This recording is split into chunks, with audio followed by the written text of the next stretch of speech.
Hello, I'm Lauren Carr, and welcome to the Mystery Review Crew podcast.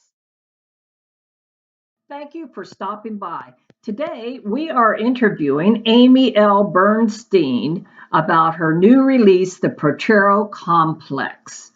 Amy L. Bernstein writes for the page, the stage, and forms in between. She's also the author of The Nighthawkers, Dreams of Song Times, and Fran, The Second Time Around. Amy is an essayist, a playwright, a sometime poet, and an award-winning journalist. Literary preoccupations include putting characters into difficult situations and then watching them wiggle their way out. She lives and writes in Baltimore, Maryland. Now, without any further ado, we have Amy L. Bernstein. Hi, Amy. Hi, Lauren. Thanks so much for having me on. Oh, wonderful. We always like to introduce people to new mystery writers at the Mystery Review Crew. Now, you have written for the page and the stage and any forms in between. So why don't you tell everybody a little bit about the PROTERO Complex, and let's see your book cover there, and tell us about how you came up with that book cover. Sure. So I have a terrific publisher who really paid attention to the story. And for the cover here, they used cutout letters. And if you think about what that means kind of in the mystery thriller world, it gives you a little bit of a hint of somebody kind of sending a message anonymously, which is the story sort of that you're beginning to get from that cover. And I really love the way they did that with the colorful letters against the dark background. Because the book gets pretty dark. Well, why don't you tell everybody what the plot is? What is the plot line? Sure. Your main character is this journalist, which you yes. So the PROTERO complex is about a traumatized journalist who's trying to start fresh, only to get caught up in finding out why teenagers are disappearing from town. And it really asks a lot of questions about sort of who wins and who loses in a society that's under some stress after a pandemic. And the whole book is sort of set about a decade from now. But I guess I want to emphasize that it really is a mystery at its heart. It's not about living in a pandemic like we are now. A lot of people don't really want to pick up a book that's going to remind them too much about their everyday lives. Yeah. And this isn't like that. Uh-huh. Okay. So is it taking place in the near future, or is Yes. it because So it's like within the next 10 years. So it's our world, but shifted a little bit, which I love to do in my fiction. I love to draw on my background as a journalist and takes a lot of factual information and then bring in some things that are maybe a little bit less realistic or speculative or could happen. So it's set in a world after a pandemic has ended, a pandemic worse than the one that we're living through. And there's no reference. It's not about COVID in any way, shape, or form. So I just want to be clear that people are like, oh, I don't want to read about COVID. You're not reading about COVID. It's a mystery and a thriller. Okay, and now your character Rags, I love that name. Now she has moved moved to a smaller town because you said she wants to start over because she's right. Has she lost people in the pandemic? Yes, she did. She lost someone close to her. I don't want to give away all the details, but that does come up in the book. And she just really grew tired with her partner of living in a big city in the wake of all these things that happen when an virus sort of sweeps into town. And she said, you know what, let's go to a small town and we're going to start fresh. It's going to be better. It's going to be easier. And that doesn't really turn out to be true. You can't really run away from yourself or from your problems, really. Okay, now how did you come up with the name Rags? I don't know that I have a really clear answer. I do know because the character's real name is Polly, but that's only mentioned like twice in the entire book. Polly to me sounds like kind of a softer person, the name just kind of sounds softer to me, and Rags has a very hard edge to it. Yeah. And so I wanted to come up with a name or a nickname that would sound a little bit harsh, because the character has something of a hard edge. Although she's soft on the inside, she doesn't show it that much. And so that's why I did that. When coming up with names, it's always so important to find a name that somehow just fits that personality. Mhm. Okay, and she's an investigative journalist, and she gets wrapped up in the mystery. Tell us what the mystery and the thriller is, and how you came up with this, because you're talking Right. about missing teenager. Yes. So the book, on page 1, like literally the first line is about the fact that there's a teenager missing, and her face is all over these electronic billboards that are in town as Rags and her partner come into town for the first time, this small town where they're moving to. And so right away that a 16-year-old is missing, and it takes a great deal of digging. Rags doesn't really want to get involved in this, but she's kind of dragged into it for a number of reasons. And then she's really committed to figuring out what's going on. And it turns out to be pretty shocking. And I don't want to give away the secret. Yeah. But you do find out toward the end of the book what has happened to this teen and to some others, and why. But Rags doesn't, I think she was hoping that she was going to get some, softball stories to write about in a small town. And then all of a sudden, like, there's this mystery and missing kids. And it's like, oh boy, here we go. Uh-huh. Oh, okay. All right. So you don't want to give away too much about her. Now, is she working for a newspaper, or is she an independent journalist? Yes, And she's how working. much of your journalism background came into this? Right. So I understand a lot about the news gathering process, because I've been a journalist both in print and also on the public radio side some years ago. So there's some things I already understood. I actually had to do some research about some things about how newspapers are printed in the old-fashioned sense. Because in this small town, there's actually still a newspaper that's printed and put on people's doorsteps. And I had to learn a little bit about that. But I understood kind of about the news gathering and the editing process and that kind of thing. And it was really fun to write about that.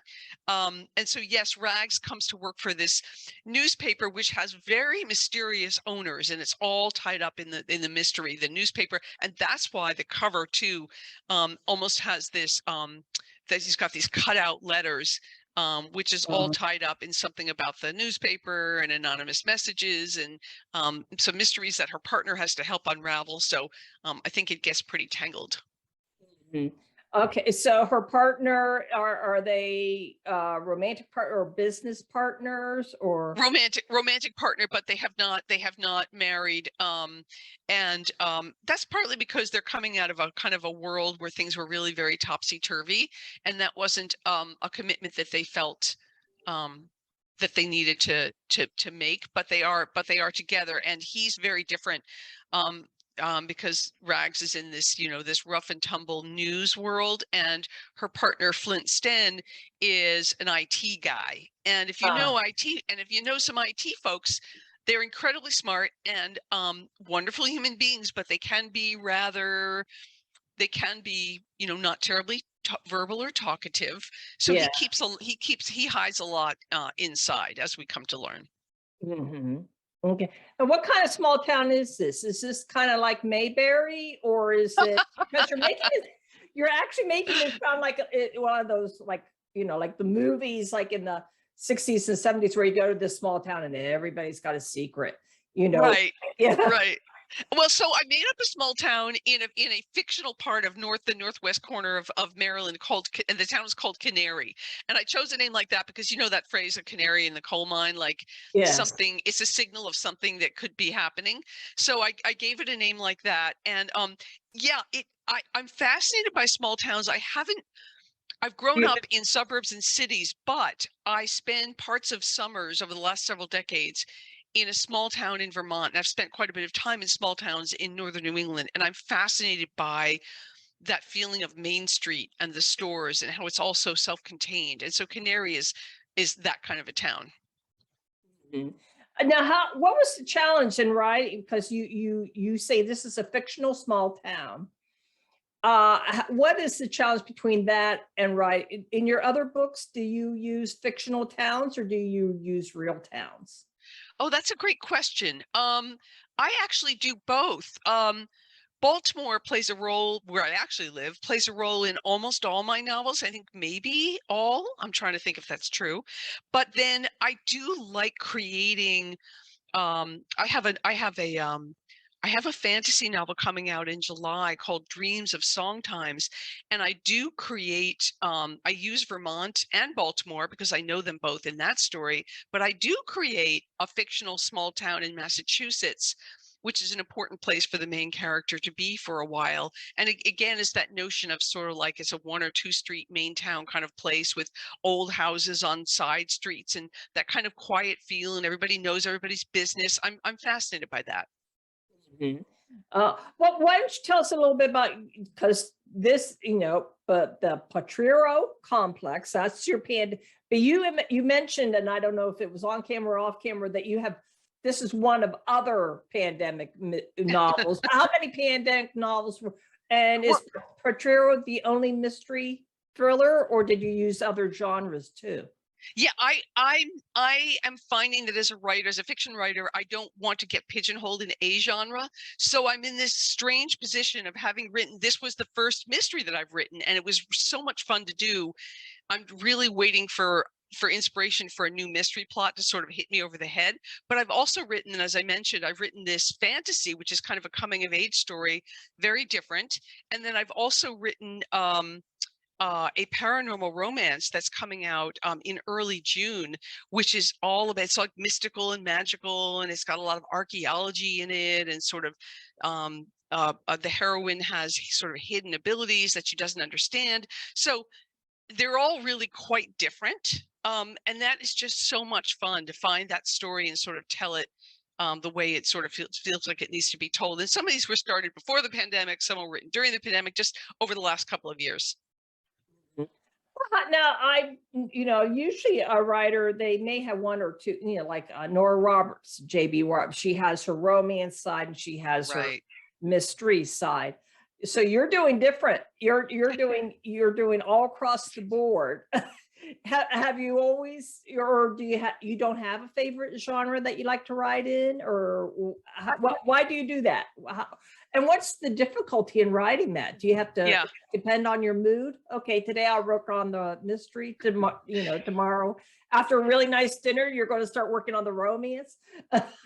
Yeah, I kind of night is not my best time, but I didn't start out to be one thing or another. I started out knowing, I wrote my first novel, which I self-published back in about 2008. And frankly, that was a young adult. That was really a teen novel. And at the time I was parenting a teen, and I think it influenced me. So the very first novel that I really completed was really for teenagers, and mostly skewing toward teenage girls because I was the mother of a teen daughter. And I didn't say to myself, oh, well, I only want to write young adult or adolescent fiction. I did that one. I said, okay, now I know I can write a novel from start to finish. And, many years later, I got more serious about it. And I didn't think about genre. I just thought about what's this story and how do I want to tell it? And then I had to figure out, oh, I guess I'm writing a mystery, or, oh, I guess I'm writing speculative fiction, or, oh, how fun would it be to write a fantasy about a half mermaid, half human? So I just go, now it's a disadvantage in that, well, it's fun for me as a writer because I just will explore any avenue. It's a disadvantage as an author to market your books, because it's not about building a following in just one genre for people who only read mysteries. So of course I want people to sample my other books, because I think they'll find some common threads and themes throughout, but yes, they are different. Mm-hmm. Okay. Well, now tell us about your background. How did you, because you have written for the page and you've written for the stage. What's the difference between writing for the stage and writing on the page? It's really quite different, because when you write, I've written a number of plays, and when you write a play, you're writing for the ear more than anything else. And remember, when you're watching a play, there's no narrator describing a scene to you. It's very immediate. It's your eyes and ears and your brain taking in what's happening in real time in 3 dimensions on a stage.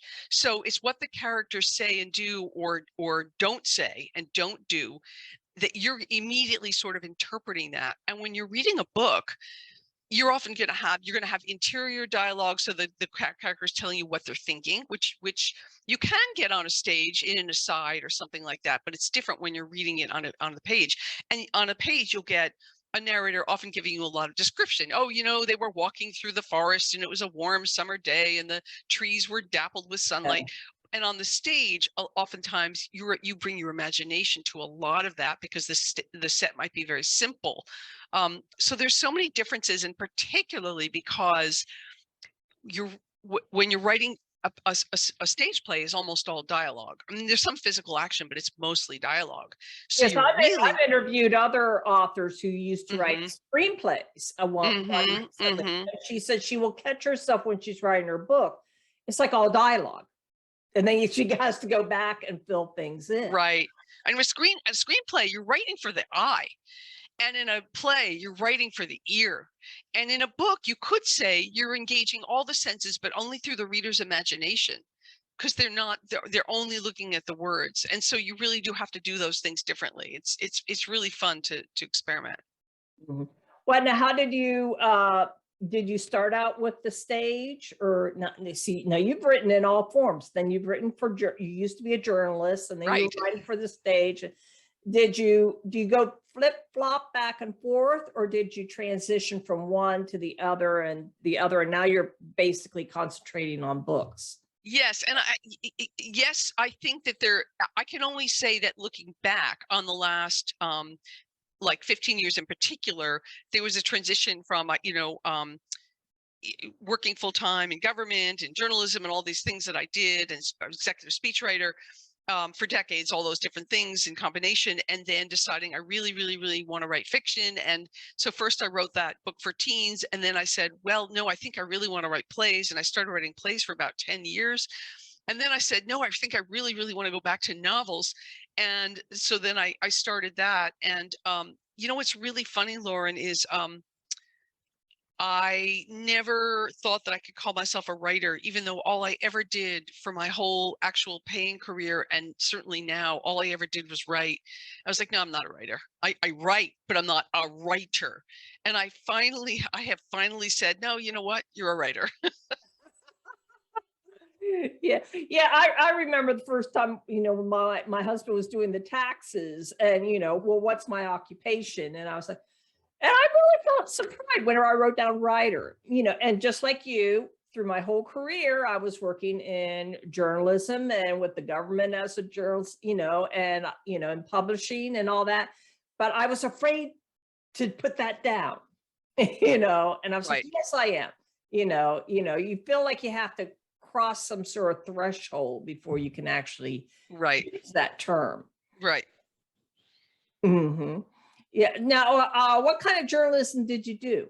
Whenever your background was a journalist. Yes, I worked for a business newspaper for a while, covering a lot of different pretty heavy beats, as we call them. I wrote a lot about transportation and electric deregulation, and I can't even remember all the different things I wrote about. It was a very fast-paced newspaper. Sometimes I had to write 2 or 3 stories in a day, and I would write long features for the weekend editions. It was pretty heavy duty. And I also, for several years, I freelanced for National Public Radio and other freelance networks for many years, just doing stories that just caught my eye, and going around with my tape recorder and doing that. And that's an enormously challenging, fun, and interesting thing to do, to write for radio, because then you record your own story, and you bring in the people's voices, and that's really fun. Now, where did you use that? Did you see, whenever I started writing books, and I found that everything that I had done, I ended up using everything, from whenever I worked for the government and college, and even jobs that weren't in the field, when I felt like I wasn't working actually, that I brought all that into my writing. Did you find that And how did that help you with writing your books? They say that people who have a journalism background where they have to meet deadlines, they actually write better because they know how to write on a deadline. And they, even though they don't have an actual, their own deadline, it's their own deadline, well, I'm going to get this book done before the holidays, that it's easier to write because you're used to writing on a deadline. Do you find that that helps you? Because you have all these books out now. I think that some of that ingrained discipline is helpful, but I also think that for me, the real habit that I brought to my fiction was the habit of research. Even though I'm writing fiction, I do quite a bit of research for all of my books because for example, my paranormal romance is coming out early in June. I love archaeology. I have a master's in cultural anthropology, and I've always loved those fields. And I took it as an excuse to just start reading a lot of trade magazines about archaeology and antiquities, and learning a lot about artifacts and how you dig for them and some of the tools. And I loved it. And I bring that into the romance book. And of course, it's still just a fun romance book to read, but that real stuff is in there. So for me, it's the research habit. I love doing the research and then figuring out what tidbits of real stuff can make their way kind of into a fictional world to make it believable and do that world building. Now, with the PROTERO complex, did you base any of that on actual cases, or how did you research that? No, the mystery is entirely made up, and pretty wild as to what is happening with these teens. And I made all that up, although it comes out of the logic of the book and what's going on in the world of the book. But I did do quite a bit of research because there's a little bit of archaeology in the PROTERO complex. It's sort of a bit of a subplot, and actually doing the research for that part of the story is what made me believe I'm not done with archaeology. And then I wrote the romance novel after it because I wanted to do so much more with archaeology. There's also a lot of research in the PROTERO complex. Well, I mentioned something about sort of like the nuts and bolts of newspaper publishing, but also some other things that I get into about the computer world and the world of computer programmers. And I actually interviewed a programmer, a computer programmer, to ask him some things about computer developers and things that they're working on and certain sort of IT esoteric things. And he was so helpful. And I was able to incorporate that into the character of Flint Sten so that what he does in the computer world feels believable. Mm-hmm. And how much of you is in Rags? or your relationships with people, is Rags? I think my sense of healthy skepticism is in Rags. I think that the side of my nature that can be somewhat irritable is in Rags. And also, I will say, a strong sense of like right and wrong, like feeling if wanting to really wanting to for justice to prevail. I think I have a strong sense of that, and so that's kind of part of her character. And so now, okay, so what challenges did you run into while writing the PROTERO complex? Now, did you start this during the pandemic and being shut down, and you finished it all during that, or what challenges? I went to my notes on my computer to try and remember when I started it, and I can't quite believe it that it looks like I started it in March of 2020. And I don't remember that moment. And I'm thinking, did I really do that? Did I get this idea like literally as this pandemic was breaking out and we didn't know what we were dealing with? It's like I couldn't find any earlier dates on any draft. So I think I did start it around then.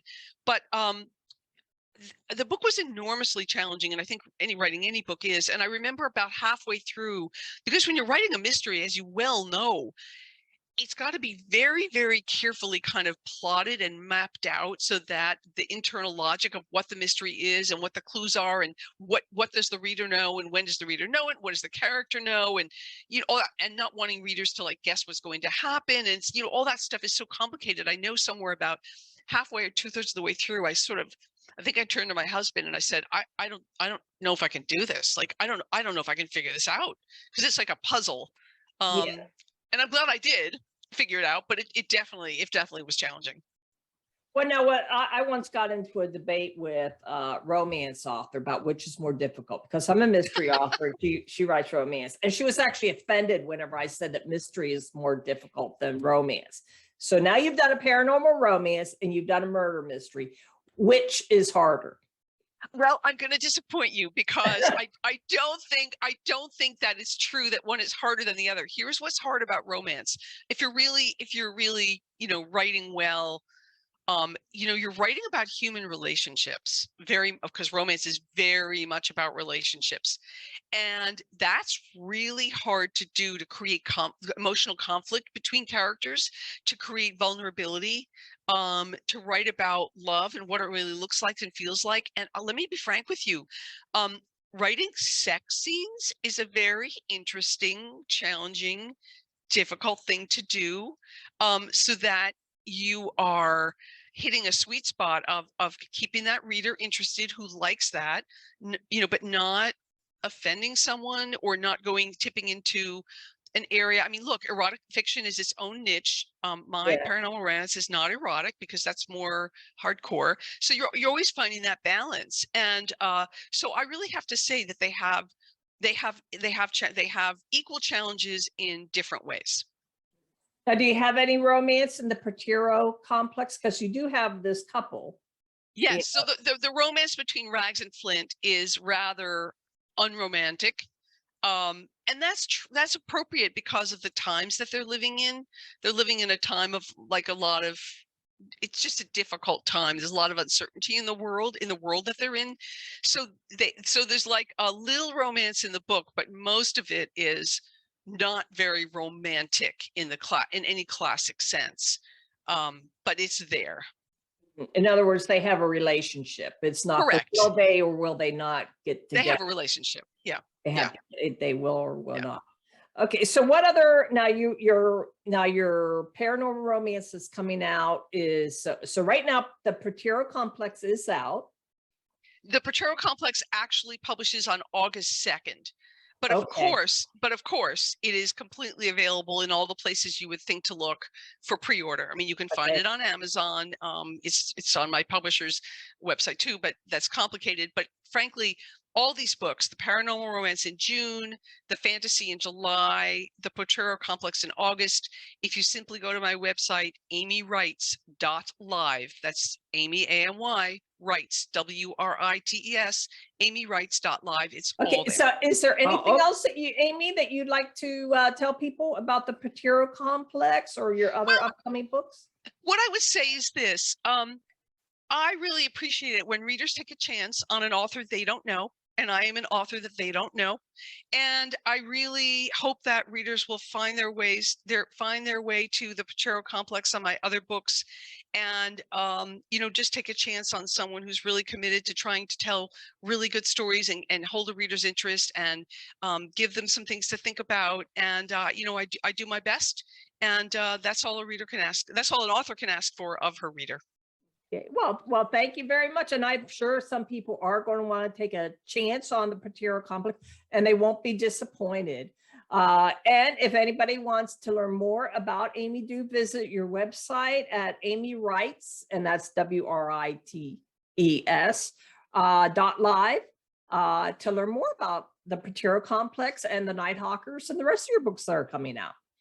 Lauren, thank you so much. What fun it's been to talk. Okay, thank you, Amy. Okay, thank you. If you enjoyed this interview, then do be sure to give us a thumbs up and hit subscribe to receive notifications for future author interviews. We look forward to seeing you next time here at the Mystery Review Crew.